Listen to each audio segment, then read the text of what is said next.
Morning students.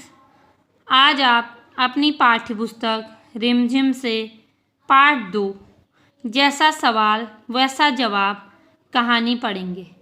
बच्चों, इस कहानी को पढ़कर आप बीरबल की बुद्धिमानी को जानेंगे।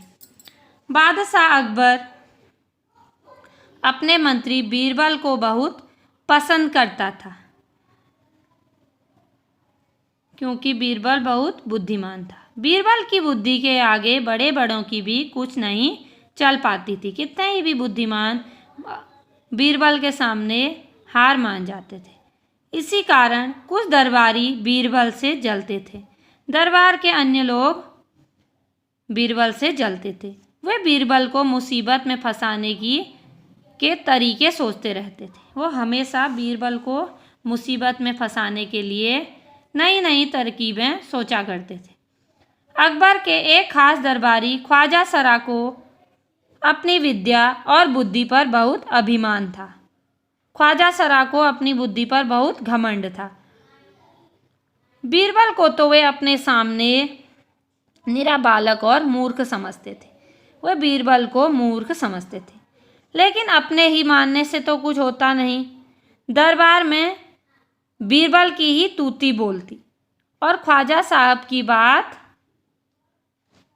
ऐसी लगती थी जैसे नक्कार खाने में तूती की आवाज़।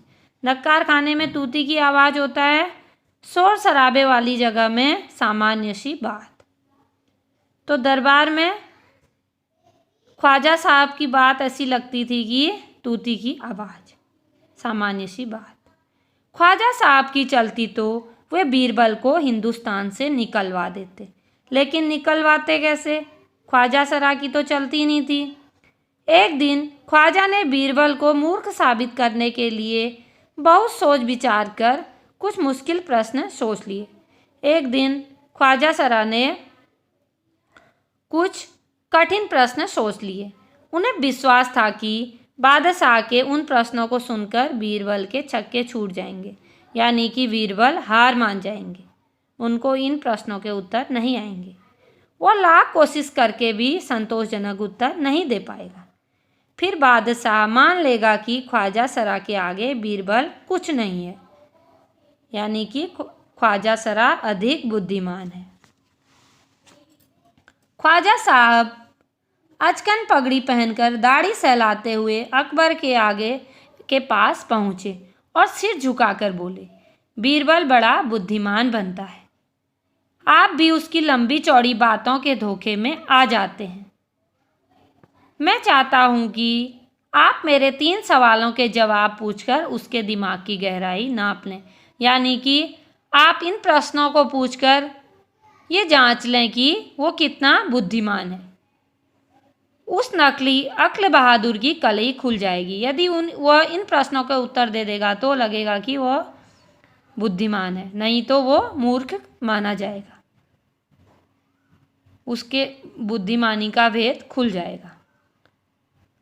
ख्वाजा के अनुरोध करने पर अकबर ने बीरबल को बुलाया और उनसे कहा, बीरबल, परम ज्ञानी ख्वाजा साहब तुमसे 3 प्रश्न पूछना चाहते हैं, क्या तुम उनके उत्तर दे सकोगे? बीरबल बोले, जहाँ पनाह, जो आज्ञा है जरूर दूंगा।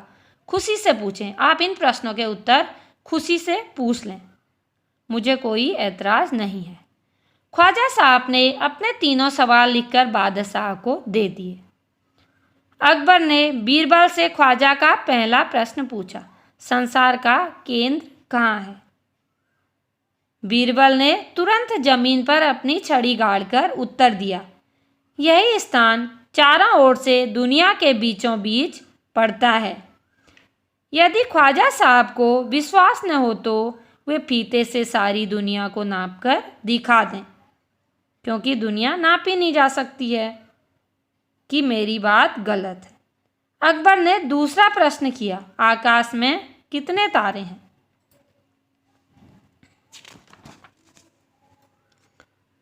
बीरबल ने एक भेड़ मंगवाकर कहा, इस भेड़ के शरीर में जितने बाल हैं उतने ही तारे आसमान में हैं। ख्वाजा साहब को इसमें संदेह हो तो वे बालों को गिनकर तारों की संख्या से तुलना कर लें। यानी कि जितने भेड़ के शरीर में बाल होते हैं उतने ही आकाश में तारे होते हैं। ना ही इन बालों को गिना जा सकता है और ना ही आसमान के तारे गिने जा सकते हैं। अब अकबर ने तीसरा सवाल किया, संसार की आबादी कितनी है? बीरबल ने कहा, जहां पनाह जो आज्ञा, संसार की आबादी पल पल घटती बढ़ती रहती है, क्योंकि हर पल लोगों का मरना जीना लगा ही रहता है। इसलिए यदि सभी लोगों को एक जगह इकट्ठा किया जाए तभी उनको गिनकर ठीक ठीक संख्या बताई जा सकती है।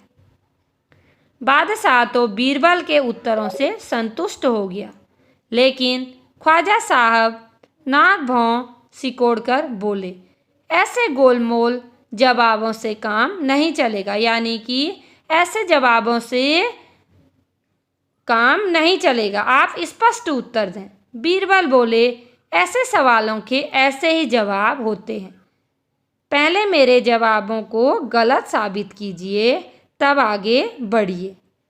ख्वाजा साहब से फिर कुछ बोलते नहीं बना, उन्होंने हार मान ली और स्पष्ट हो गया कि बीरबल अधिक बुद्धिमान हैं।